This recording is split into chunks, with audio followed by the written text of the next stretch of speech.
这些看着像修车一样的姿势，其实是在搭乐高。选手们要在桌子上下搭出一个2层的作品，简单就是搭地上和地下呗。那横跨地上地下最有名的东西是什么呢？胡萝卜。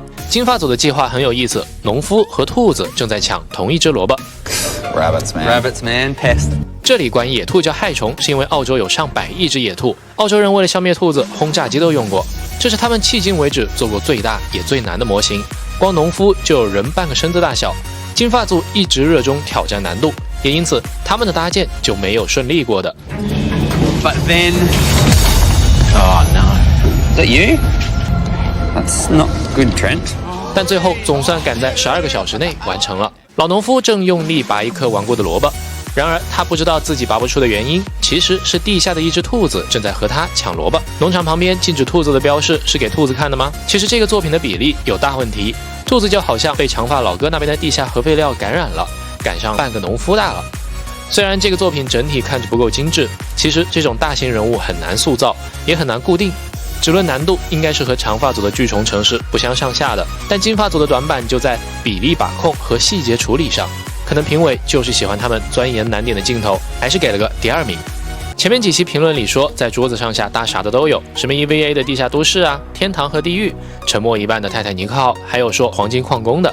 不过这一集的夫妻组还真搭了个挖矿的故事，上面是采矿探险队，他们在考古挖掘矿石的过程中，不小心打开了地下的恐龙世界。Underground, flying. Yeah. Pterodactyls would be above flying through the sky, wouldn't they? 翼龙在地下飞，这个想法还是挺有趣的。然而，正当妻子调整地下世界的模型时 Silly Drew. Oh, the Tim, bridge. I broke the bridge. Okay, I'll fix that. You just figure out something else to do. 就问你们学会了没有？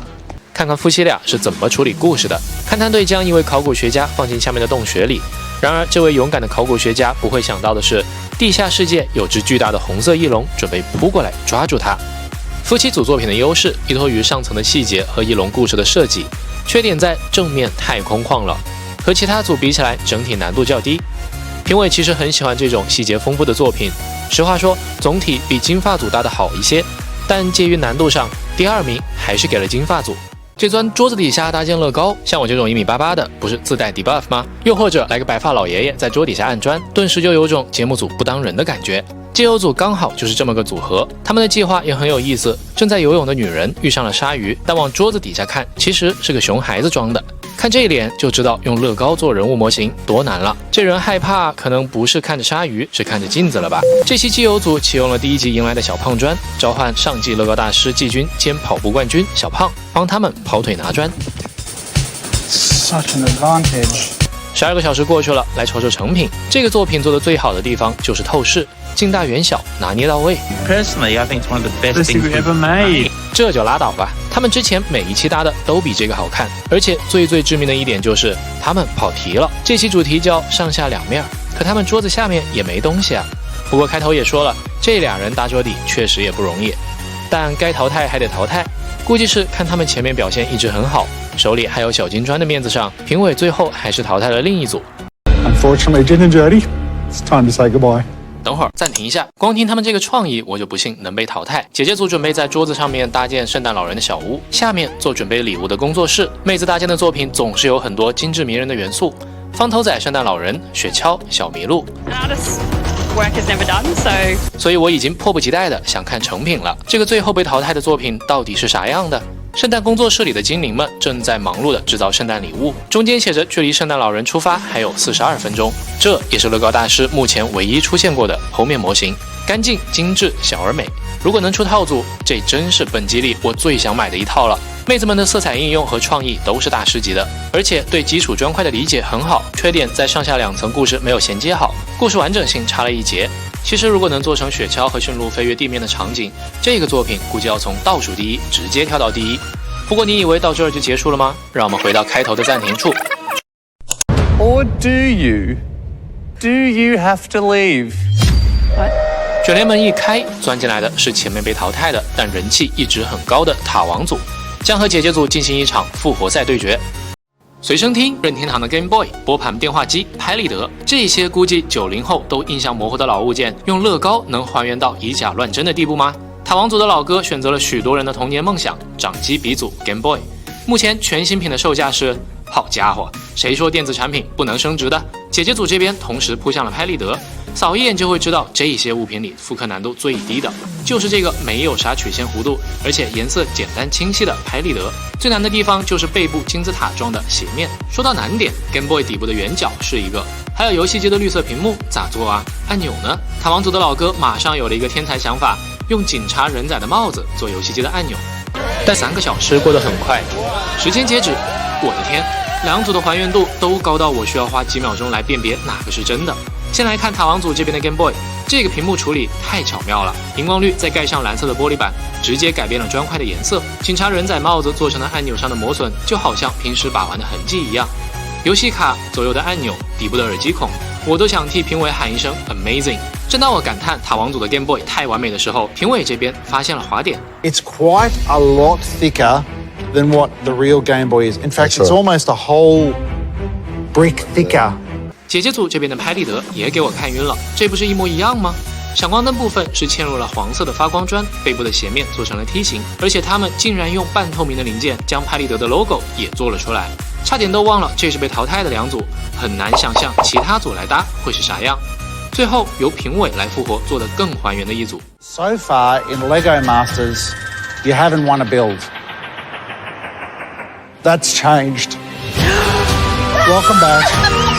啊，我的塔王组，难度更低但还原度也更高的姐姐组重返赛场。塔王组几乎攻克了 Game Boy 的所有难点，最后死在了厚度上，哎，太可惜了。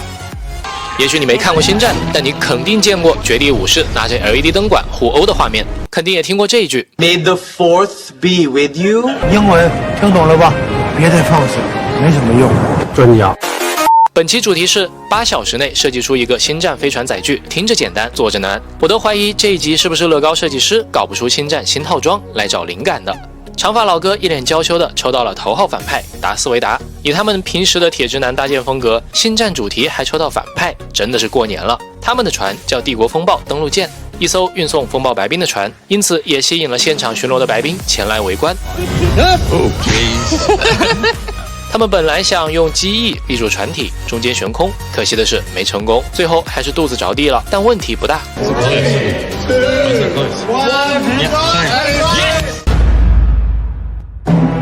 这感觉有帝国那味儿了。小白兵跪在 BOSS 达斯面前，感觉下一秒就要被原力锁喉了。达斯维达身后带着红色的皇家禁卫队员，没看过星战也能看出妥妥的反派。金发组他们抽到了正派卢克，眼镜小哥是星战的狂热粉丝，他们计划做卢克带着机器人同伴的双人战斗机。金发组的作品结合了星战中的雪地战机 XE、AE 的元素，这艘星际战斗机刚刚击中一架敌军的飞机，爆炸在他们的正前方。作为全场最小但也最精致的作品，评委直接指出了一个设定 bug。 I don't think the light side could afford to make or produce ships like this. It's almost like it's too good a ship. Yes。来，这一期接着搞星战的飞船，姐姐组抽到的是正派瑞，3部星战的女主角，最开始在沙漠中捡破烂生存，真就开局一双手，装备全靠捡呗。所以妹子们决定做一艘瑞的拾荒船。